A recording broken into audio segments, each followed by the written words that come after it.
उस हिसाब से 6 लाख तो उसका वैसे ही बनता है। तो जब 6 लाख रुपए वो खर्च रहा है तो 3 से 6 लाख 3 के बाद उसको टैक्स देना पड़ रहा है। तो आज सरकार को इसमें सीधा सीधा 10 लाख तक शून्य टैक्स करना चाहिए। हमने एक नई श्रृंखला की शुरुआत की है। जो भी हमारा अवकाश का दिन होगा उसमें हम कोशिश करेंगे कि नगर के जितने भी नामचीन व्यक्ति हैं उनसे साक्षात्कार करने की, उनसे बातचीत करने की, उनका एक्सपीरियंस हम सभी के लिए बहुत फायदेमंद होता है, वो सभी आपके सामने लाने के लिए उत्तराखंड मेडिकल एवं सेल्स रिप्रेजेंटेटिव एसोसिएशन के प्रांतीय महामंत्री श्रीमान दीपक शर्मा सर। तो दीपक शर्मा जी ने कितनी बेबाक तरीके से सकी, ना हम पक्ष के साथ है ना हम विपक्ष के साथ है, हम केवल निष्पक्ष के साथ है। 23 जुलाई जब संसद में वित्त मंत्री श्रीमती निर्मला सीतारमण ने उन्होंने अपने 1 घंटे 40 मिनट के भाषण के बाद बजट 2024-25 जो तकरीबन 48 लाख करोड़ का है उसको जब सार्वजनिक किया तो भारत में बहुत सारी चीजें हुई, बहुत सारी सियासी अटकलें लगाई गई, बहुत सारी कुछ हुई, क्योंकि इसमें जो मेन मुद्दा रहा वो महिलाओं का, युवाओं का, रोजगार का और किसानी रहा। तो इसमें हर किसी ने अपना अपना मत किया, बहुत सारे विश्लेषक ने उन्होंने अपना विश्लेषण दिया और बहुत सारी कुछ चीजें हुई इसमें।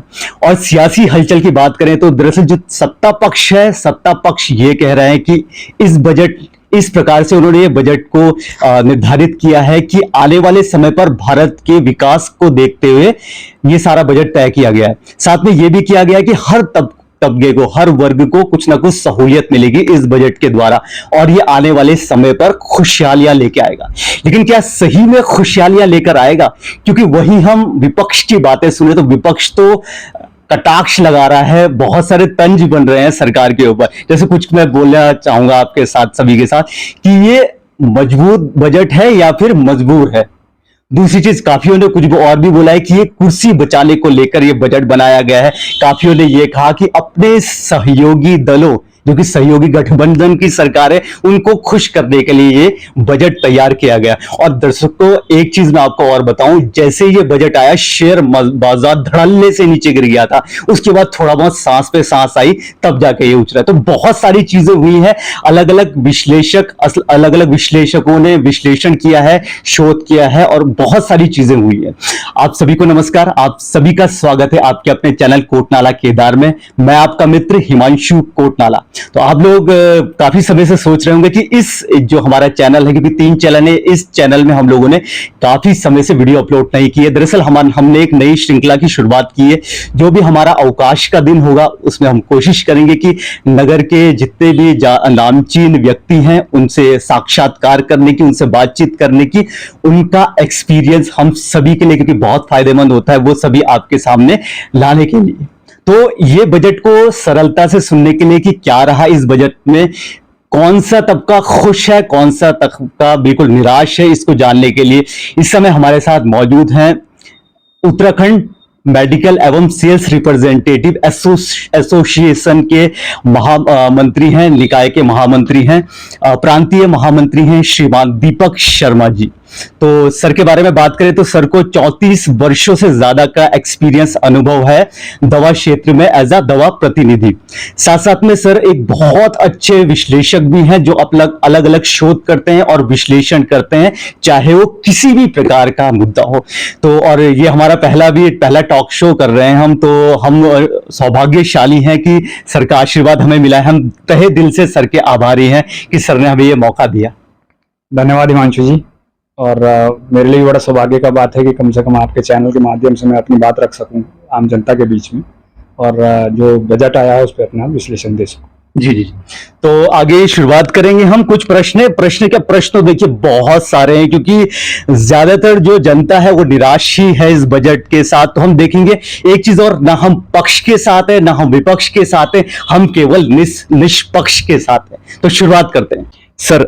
जैसे कि बजट जो होता है वो तकरीबन बहुत सारी चीजें होती हैं बजट में, और आम बजट आम जनता को समझ में भी नहीं आता है। यदि अगर समझना भी चाहे तो 100 प्रकार की चीजें होती हैं, शायद ही है कि 10 प्रकार की चीजें भी आई। तो थोड़ा इस बजट को, जो 2024-25 का जो बजट है, इसको थोड़ा आप अपने सरल भाषा में, ताकि सरल भाषा में हमारा आम जन तक पहुंच सके सर। हिमांशु जी, जैसा शुरुआत में हमने कहा, आपने भी अपने प्रस्ताव उसमें कहा कि भाई देखिए, ना ये पक्ष ना विपक्ष, ये हम निष्पक्ष रूप से हम बात अपनी रखेंगे।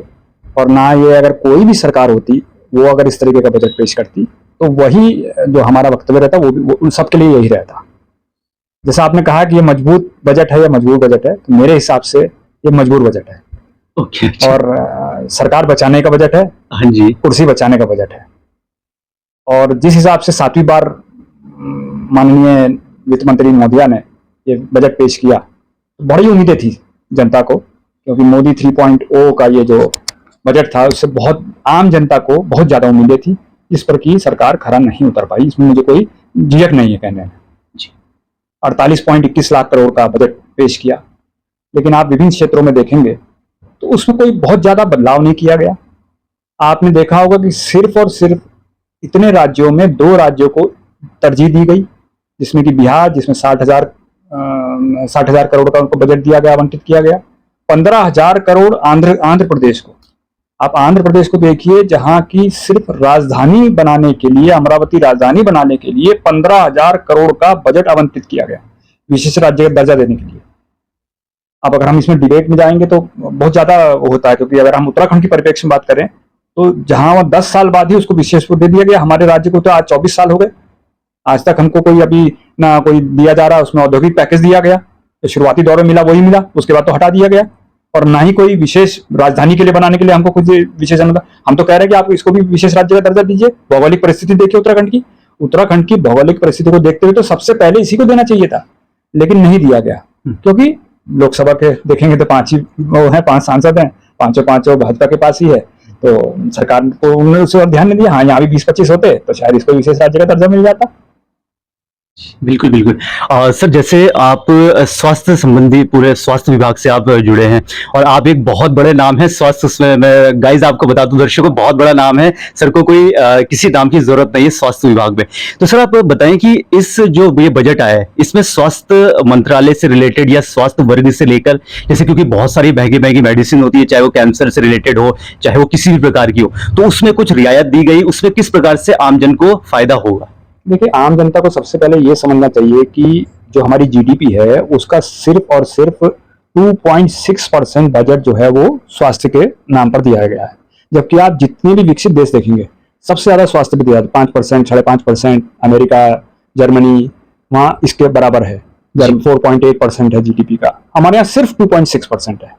2.6% आप, जबकि ये एक मूलभूत सुविधा आदमी को मिलनी चाहिए। आम जनता 2 ही चीज चाहता है, स्वास्थ्य, अच्छा स्वास्थ्य और अच्छी शिक्षा जी। यही 2 प्रायोरिटी है एक आम जनता की, जो नॉन कॉमन मैन होगा उसको यही चाहिए 2 चीजें।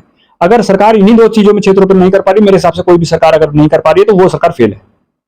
तो 2.6% सिर्फ उसका जीडीपी का वो रखना मेरे हिसाब से ज्यादा होना चाहिए था। जहां तक आपने कैंसर की दवाइयों का बताया, कैंसर की दवाइयों का निश्चित रूप से जो है सरकार ने थोड़ी सी पहल करी है, उसमें कस्टम ड्यूटी घटाने के बाद उसमें निश्चित रूप से आएगा। लेकिन मेरा ये कहना है कि कैंसर जैसी बीमारी तो आप समझ रहे हैं ना कितना व्यापक रूप से फैल रही है। जी बिल्कुल। सरकार भी इसका मतलब मान रही है जो कस्टम ड्यूटी, तो क्यों ना सरकार की तरफ से फ्री दी जाए, कैंसर की दवाई क्यों नहीं फ्री दी जाए। हमने तो अपने एसोसिएशन लेवल से भी 50 बार इस चीज को सरकार को बोला है कि आप जो है जितना भी जीएसटी का माध्यम, जीएसटी जिसमें 12%, 18% वो घटा दीजिए, 5% कर दीजिए। मेरे हिसाब से 0, जो जीवन रक्षक दवाएं उसमें शून्य करिए। शून्य करेंगे तो निश्चित रूप से वो सस्ती हो जाएंगी। उसमें जो जीएसटी है उसको खत्म कर दीजिए, जो अगर जरूरत है मल्टीविटामिन है या किसी चीज में उसमें 5% लगा दीजिए, तो कम से कम आम जनता के रीच में वो दवाइयां हो जाएंगी।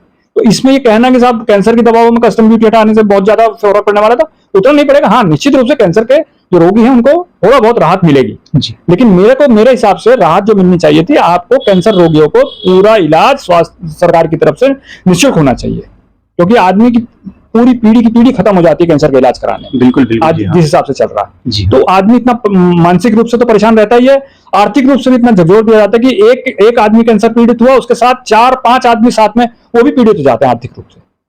ये मेरा जो है कहना है। जी हाँ, बिल्कुल सर, सही कह रहे हैं आप। जीवन रक्षक दवाएं तो करीबन इसमें तो सर कहीं ना कहीं रियायत जरूर होनी चाहिए थी। जी हाँ। दूसरा प्रश्न ये था सर कि मध्य वर्गीय परिवार कि कोई भी सदस्य हो वो अपनी पूरी जिंदगी भर, पूरे जीवन काल में संघर्ष करते रहते हैं। पहले खुद के लिए संघर्ष करते हैं, फिर अपने बच्चों के लिए, अपने आने वाली पीढ़ियों के लिए संघर्ष करते हैं, और उनके लिए एक एक पैसा बचाना बहुत मुश्किल होता है। और सर इसी में देखा जाए तो जो उनको जो टैक्स पड़ता है, पूरा सालाना टैक्स, जो टैक्स की जो गाइडलाइन आई है, वो उनको कहीं ना कहीं बहुत ज्यादा दर्द देता है, क्योंकि एक एक पैसा उनके लिए बहुत कीमती होता है। तो आप थोड़ा इसमें प्रकाश डालिए कि ये जो बजट आया है इससे कुछ रिलेशन, कुछ फायदा हुआ है या वैसे का जस का तस बना हुआ है टैक्स पेयर में? देखिए, टैक्स वाला जो मुद्दा है, इनकम टैक्स का जो आया है बजट में, उससे हम बहुत निराश हैं और सभी कर्मचारी निराश होंगे इससे, क्योंकि हमने तो पिछले 2-3 बार से हम विश्लेषण कर रहे हैं इस बजट का, और हमने 2-3 बार से 3 साल से हम कह रहे हैं कि भाई कम से कम टैक्स की दर जो स्लैब होना चाहिए वो मिनिमम 10 लाख रुपए होना चाहिए, 10 लाख तक छूट होनी चाहिए टैक्स में। आप कह रहे हैं कि साहब 0 से 3 लाख तक का जिसकी कमाई है उसको शून्य टैक्स होगा। अगर आप एक मध्यम वर्गीय परिवार को देखें, आप मैं सिंपल लैंग्वेज में समझाऊं तो आज की तारीख में एक घर परिवार चलाने के लिए कम से कम 50,000 रुपया का महीने का खर्च आता है, चाहे वो बिजली हो, पानी हो, आपका पेट्रोल हो, आपका राशन पानी में हो, सब चीज मेंटेन करने के लिए, बच्चों की पढ़ाई के लिए हो, तो 50,000 रुपया कम से कम एक मध्यम वर्गीय परिवार को अपनी जिंदगी चलाने के लिए मासिक खर्च उसका होता है। उस हिसाब से 6 लाख तो उसका वैसे ही बनता है। तो जब 6 लाख रुपए वो खर्च रहा है तो 3 से 6 लाख, 3 के बाद उसको टैक्स देना पड़ रहा है। तो आज सरकार को इसमें सीधा सीधा 10 लाख तक शून्य टैक्स करना चाहिए था, तभी कोई आम आदमी को राहत उसमें मिलती। आप ऊपर वाले स्लैब जो लोग 10 लाख से ऊपर कमा रहे हैं, 20 लाख से ऊपर कमा रहे हैं, आप उनको टैक्स बढ़ाइए ना, जो दे सकते हैं, सक्षम है। आप तो मध्यम वर्ग के परिवार को मारने के लिए जो है तैयार कर रहे हैं इनकम टैक्स का स्लैब। जी बिल्कुल। जी हाँ सर, इसी में एक बात और निकल के आती है कि जो, क्योंकि मध्य वर्गीय परिवार की हम बात कर रहे हैं, उनके सदस्यों की हम बात कर रहे हैं, जो कर्मचारी भविष्य निधि होती है यानी ईपीएफ, तो उसमें बहुत ज्यादा मतलब अच्छी तरह से निगाहें हर किसी की जमी भी रहती है कि कब वो पैसा हम लोग निकाल सके और उसमें हमें किस प्रकार से लाभ हो रहा है, क्योंकि हमारा ही पैसा है सर, वो जो हमारे जो सैलरी होती है उसी से डिडक्ट होता है। तो उसमें कुछ ये बजट का कुछ उसमें कुछ लेना देना या वैसे का वैसे ही? देखिए, आपने बड़ा अच्छा मुद्दा उठाया हिमांशु जी, क्योंकि ईपीएफओ जो पीएफ फंड है, जो प्रोविडेंट फंड है, वो एक संगठित और या असंगठित क्षेत्र के जो भी कर्मचारी काम कर रहे हैं उनके लिए एक पूरा मतलब निचोड़ होता है अपनी जिंदगी का, कि वो उसी के वही मिलता है उसको रिटायरमेंट के बाद। जी, लेकिन ना तो प्राइवेट कंपनी में ना कोई पेंशन है ना कुछ है। उस मुद्दे पे भी हम बात करेंगे, पेंशन वाले पे भी। लेकिन आपने जैसा उठाया कि भैया इसमें क्या बजट में क्या प्रावधान किया गया, तो ऐसा शिगुफा सरकार ने छोड़ा है, वो मेरे को मालूम नहीं कि कौन सलाहकार कौन है, ऐसे लोग दे रहे हैं कि 1 लाख जो नया कर्मचारी कोई भर्ती होगा और 1 लाख से कम उसकी वार्षिक आय होगी, मतलब 1 लाख रुपीज से कम उसकी वार्षिक आय, मतलब 9,000 लगभग 9,000 रुपए तो अगर महीना कमाएगा तो सरकार उनके प्रोविडेंट फंड में 15,000 रुपए डालेगी, वो भी 3 बार में, 5,000 एक बार में, 5,000 अगली बार में, 5,000 एक बार। ये सालाना बता रहा हूं मैं आपको। अब आप ये देखिए कि 9,000 रुपया में कौन सा कर्मचारी काम करेगा। आप उसको कम से कम, हमारा तो ये सजेशन था गवर्नमेंट को कि भाई इस तरीके से करते कि आप न्यूनतम वेतन एक निर्धारित करते कि जो भी कर्मचारी लगेगा उसको न्यूनतम वेतन 15,000 रुपए मिलना चाहिए, या आज की तारीख में तो हम 21,000 कहते हैं, 21,000 रुपए कम से कम मिनिमम वेतन होना चाहिए। और आप 9,000 रुपए की बात कर रहे हैं, तो आप तो प्रोत्साहित कर रहे हैं उद्योग जगत को भी कि भैया 9,000 रुपए से ही कम तनख्वाह दे दो, सैलरी कम रखो। जी हाँ। तो इस मैसेज क्या जा रहा है, तो सरकार ने इस वक्त ध्यान ही नहीं दिया। ये तो उसके लॉन्ग टर्म इंपैक्ट देखने पड़ेंगे ना सरकार को कि भाई इससे क्या फर्क पड़ सकता है, क्या आदमी सोचेगा। तो उद्योग जगत को तो उसको फायदा हो गया, वो तो कहेगा भैया 9,000 रुपए ले लो जी। अब भैया हम आज कहते हैं पेंशन की बात करते हैं, प्रोविडेंट फंड के बाद हमारी जो पेंशन दी जा रही है वो भी हमारा ही पैसा है जी। हम सरकार से कहते हैं कि भाई हम भी तो कर्मचारी हैं, हम भी देश की जीडीपी में सहयोग कर रहे हैं, तो आप तृतीय पक्ष की तरफ से आप भी तो कुछ उसमें कंट्रीब्यूट करिए। आप तो कंट्रीब्यूट कर ही नहीं रहे, और उसमें भी न्यूनतम पेंशन हम तो करें 7,500 रुपए। तो आज की तारीख में आपने 1,000 रुपए न्यूनतम पेंशन रखी है। 1,000 रुपए में क्या कर लेगा आदमी कोई रिटायरमेंट के बाद, 60 वर्ष के बाद जब शारीरिक रूप से वो सक्षम हो जाएगा तो क्या करेगा वो 1,000 रुपए में? आज की तारीख में तो कुछ भी नहीं होगा 1,000 रुपए में। तो ये चीजें बुनियादी चीजें हैं जिसको सरकार को देखना होगा, क्योंकि हम विकसित देश की तरफ बढ़ रहे हैं। जी हाँ, विकसित देश की तरफ बढ़ रहे हैं, तो विकसित देश की तरफ अगर आप बढ़ोगे तो आपको हर चीज को उस हिसाब से देखना पड़ेगा कि बाकी जगह विकसित देशों में क्या फायदे उनको आम जनता को दिए जाते हैं। जब हम कभी कोई बात करते हैं तो उसके बाद जनसंख्या क्या बता दिया जाता है कि जनसंख्या बहुत ज्यादा, ये मुद्दा आ जाता है कि जनसंख्या बहुत ज्यादा है। तो जनसंख्या है तो उस हिसाब से संसाधन भी तो है हिंदुस्तान के अंदर, हमारे भारत के अंदर संसाधन भी है। आप उस पर ध्यान दीजिए। जी हाँ, कई सारी चीजें ऐसी हो सकती है, समस्याएं जिसको वो वहीं से निकाल करके हो सकता है, लेकिन कुछ ही चीजों को चंद उद्योगपतियों को साथ वो साठगांठ करके अगर कोई बजट को बनाया जाएगा तो उसका कोई फायदा नहीं होने वाला, आम जनता को तो नहीं होगा। जी हाँ, बिल्कुल सही कहा सर आपने, क्योंकि ये जो ईपीएफ होता है ये हर किसी की अपनी पूरी जिंदगी का निचोड़ रहता है, पूरी जिंदगी की निचोड़ है। जी हाँ, पूरी जिंदगी निचोड़ है, और आदमी उसी पर निर्धारित रहता है। बच्चों की शादी में भी उसी से पैसा लगाता है, मकान बनाने के लिए भी उसी से लगाता है, और चाहे वो अगर उसको शिक्षा करनी हो तो भी उसी के लिए ईपीएफओ से लोन लेता है वो। हाँ जी, तो एक उसका वही सहारा है जी। प्राइवेट कर्मचारी, संगठित क्षेत्र में काम करने वाले, असंगठित क्षेत्र में काम करने वालों के लिए सिर्फ और सिर्फ उसका प्रोविडेंट फंड ही आखिरी जो है उसका सार है। जी, तो कहीं ना कहीं देखा जाए सर, यहाँ पर भी निराशा ही हाथ लग गई है सर। कहीं बिल्कुल निराशा। बात करें देश के भविष्य की, भारत के भविष्य की, जो कि हैं बच्चे, यानी छात्र छात्राएं, युवा युवतियां, जो बहुत मेहनत करके पढ़ाई करती हैं या करते हैं, उसके बाद वो चाहते हैं कि उनको अच्छी नौकरी मिले या अच्छे कोर्स में उनका दाखिला हो, लेकिन कहीं ना कहीं बहुत सारे ऐसे मध्यवर्गीय परिवार हैं या निम्नतम परिवार हैं जो अफोर्ड नहीं कर सकते। तो क्या इसमें कोई प्रावधान है इस प्रकार का, इस जो लोन मिल सके, क्योंकि मेधावी छात्र छात्राओं को लोन की बहुत ज्यादा आवश्यकताएं होती, तो कहीं कुछ रिस्ट्रिक्शन तो नहीं है या इसमें कुछ आवंटन किया गया है, कोई प्रावधान है इसमें? ये भी बड़ा अच्छा सवाल आपने हिमांशु जी पूछा, क्योंकि ये एक ऐसा चीज है कि जो मध्यम वर्गीय परिवार, पूरा उसका फोकस क्या होता है पूरी जिंदगी में कि जो कमा भी रहा है, सब कुछ कर रहा है, अपने बच्चों को शिक्षा अच्छी से अच्छी दे सके। जो वो खुद नहीं कर पाया उससे ज्यादा उसके लिए वो सोचता है, वो चाहता है कि मेरा बच्चा किसी भी तरीके से उच्च शिक्षा प्राप्त करे। और हमारे बजट में उसका सिर्फ शिक्षा पर देखेंगे तो आप वही फिर बात आ जाती है, सिर्फ 3% GDP का 3%, तो उसका तो कोई उसमें वो नहीं है, उसका विश्लेषण करने में आम लोगों को नहीं भी समझ आएगा। लेकिन जहां तक आपने पूछा कि भाई कोई प्रावधान किया गया इस बजट में, तो बजट में प्रावधान इस तरीके से किया कि मतलब वो एक तरीके से घुमा दिया एक आदमी को। आप कह रहे हैं कि साहब हम 3% अगर उच्च शिक्षा प्राप्त करेगा तो कुछ सेगमेंट ऐसा छात्र वर्ग जो कि किसी भी सरकारी योजना से लाभान्वित नहीं है, उसको जो है एक 3% का उसको रिबेट मिलेगा हायर एजुकेशन के लिए, वो भी सिलेक्टेड छात्र होंगे, मास नहीं होंगे। अब आप ये देखिए कि उसमें ये चीज माननीय वित्त मंत्री जी ने नहीं बताया, सरकारी योजना में तो एक आम आदमी जो है वही लोन किसको जरूरत पड़ती है, एक आम आदमी को। जी बिल्कुल सर, वही तो लेगा लोन। अब अगर उसको गैस सिलेंडर ले रहा है वो, और डीबीटी में उसको 16 रुपये 47 पैसे उसको सरकारी योजना से मिल रहे हैं उसको आज की तारीख में, तो इसका मतलब वो तो लाभ नहीं पा पाएगा वो बच्चा। जी हाँ। दूसरा बात मैं आप इसी में बताता हूं कि आप एजुकेशन लोन लेने जाइए, आपको उसमें 11% का ब्याज दर है, 11%। आप गाड़ी लेने जाएंगे, आपको कार चाहिए होगा तो वो 8% पे। तो अरे भाई, आप गाड़ी एक लग्जरी है, लेकिन शिक्षा में तो मैं कहता हूं 5% करना चाहिए आपको। 5% करो और उसके बाद अगर वो नौकरी लग जाता है उसके बाद उसको बढ़ा दो, जी, ताकि वो रीपेमेंट भी कर पाए। आप कम से कम उस पर आर्थिक बोझ तो ना डालें। जी, आर्थिक बोझ मैं कई बार जगह गया, बैंकों में बात किया मैंने, तो वो एजुकेशन लोन को प्रोत्साहित करते हैं। एजुकेशन लोन को इसलिए प्रोत्साहित करते हैं क्योंकि सबसे ज्यादा उससे कमाई हो रहा है, उसका 11% आ रहा है।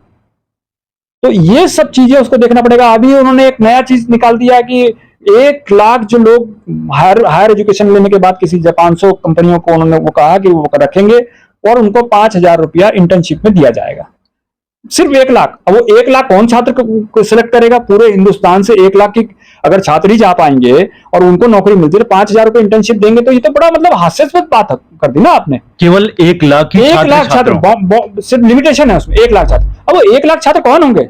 कौन से सही कौन से शिक्षा से क्या, कहां से आएंगे? कौन उनको सिलेक्ट करेगा? क्या क्राइटेरिया होगा सिलेक्शन का? तो इसका मतलब तो जो है इसमें भी कुछ ना कुछ भ्रष्टाचारी होगा। सही है, तो देखा जाएगा कि भाई आप किसको रखना चाहते हैं, किसको नहीं, और वो कंपनी को कह दिया जाएगा कि भैया इसी को रखिए।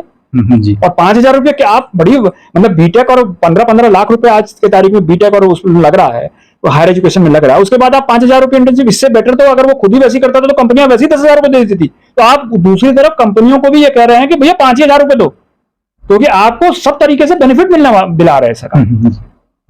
मतलब वहां पर भी, और आपका कहना ये है कि कार लेना आसान है, लेकिन जो एजुकेशन लोन लेने में आपको बहुत ज्यादा इंटरेस्ट पे करना पड़ेगा। जी जी बिल्कुल, ये तो बहुत बड़ा मुद्दा है कि यदि हम कार तो ले सकते हैं, लेकिन कार तक तो हम तब जाए ना जब हमारी शिक्षा मजबूत हो, जब हम कुछ बन जाए, तो बहुत बड़ी चीज है। साथ साथ में अभी हम बात करें तो ऑल ओवर इंडिया में लगभग 15 एम्स है और IITs लगभग 20 के करीब विश्वविद्यालय हैं। साथ में MBA के भी तकरीबन 20 के करीब जो हम वो बता रहे हैं, जो काफी नामी गिरामी विश्वविद्यालय हैं। तो आप सोचिए कि पर ईयर कितने छात्र छात्राएं यहां से पास आउट होते होंगे और क्या कंपटीशन होगा अगर इस प्रकार का ही ये पूरा बजट रहा या इस प्रकार ही सोच रही छात्र छात्राओं के ऊपर, तो देश का भविष्य तो हम सभी देख सकते हैं कि कैसा हो रहा है और आगे जाने वाले टाइम पे क्या होने वाला है। तो सर, हमने लगभग 6-7 जो महत्वपूर्ण विचार किया, उसमें महत्वपूर्ण बातें जो हुई है, जिस प्रकार से ये बजट 2024-25 का आवंटित किया गया, इतने क्षेत्र बहुत महत्वपूर्ण थे। तो सर, थोड़ा संक्षिप्त में क्लोजिंग रिमार्क, आप किस प्रकार से आपका एक नजरिया जितनी भी हमारी वार्तालाप हुई है इस बजट को लेकर? देखिए हिमांशु जी, निष्पक्ष, जैसे शुरुआत में कहा था, निष्पक्ष तौर पर मैं कहना चाहूंगा, न पक्ष न विपक्ष, निष्पक्ष तरीके से, कि ये वाकई में ही मजबूर बजट था और खुशी बचाने का बजट था। और अगर सरकार वाकई मध्यम वर्गीय परिवार को कुछ सहूलियत या फायदा देना चाहती है। तो जो मुद्दे हमने उठाए, आपने जो पूछे, उसके बारे में हमने विश्लेषण किया, उन चीजों पर विशेष रूप से ध्यान देना पड़ेगा। चाहे वो शिक्षा हो, चाहे स्वास्थ्य हो, चाहे वो बेरोजगारी हो, महंगाई हो, इस चीजों पर ध्यान देगी, तभी हम 2047 का जो हमारा विकसित देश का जो सपना है वो तभी पूर्ण हो पाएगा जब एक मध्यम वर्गीय परिवार उसमें अपना कंट्रीब्यूशन देगा, खुशहाली देगा, खुशहाल रहेगा। और साथ ही साथ हमारे इनकम टैक्स के स्लैब को कम से कम कर्मचारीगण के लिए 10 लाख रुपए तक कर मुक्त करना चाहिए। तो आप थे हमारे साथ उत्तराखंड मेडिकल एवं सेल्स रिप्रेजेंटेटिव एसोसिएशन के प्रांतीय महामंत्री श्रीमान दीपक शर्मा सर। तो दीपक शर्मा जी ने कितने बेबाक तरीके से, सर का अंदाज यही है क्योंकि सर बहुत शोध करके आते हैं, सर विश्लेषण करते हैं, उसके बाद ही सर एक एक चीज के बारे में बोलते हैं। तो सर ने बेबाक तरीके से कहा, जिस प्रकार से हमने शुरुआत में ही कह दिया था कि ना हम पक्ष के साथ है ना हम विपक्ष के साथ है, हम केवल निष्पक्ष के साथ है। और जितना भी क्योंकि ये महत्वपूर्ण पहलुओं पर बहुत सारी चीजें और हैं, तो सरकार को ये कृपया करके ध्यान देना बहुत ज्यादा जरूरी है कि तकरीबन जो एक तो मध्यवर्गीय परिवार और दूसरा जो हमारा भारत का भविष्य है, यानी हमारा युवा युवतियां, जो छात्र छात्राएं, उन पर विशेष तौर पर ध्यान देने की जरूरत है। तो थैंक यू सो मच आप सभी का कि आपने हमारा पहला पॉडकास्ट शो था, इसके लिए हम तहे दिल से आभारी हैं सर के कि सर ने हमें मौका दिया है पोस्टकास्ट करने का। तो आप भी अपने सुझाव दे सकते हैं कि किस प्रकार से हम अपने ये जो श्रृंखला हमने शुरू की है साक्षात्कार की, इसे किस प्रकार से हम और सुधार सकते हैं। Thank you so much for watching Kotnala Kedar. मित्र हिमांशु कोटनाला, श्रीमान दीपक शर्मा जी। धन्यवाद। Thank you so much.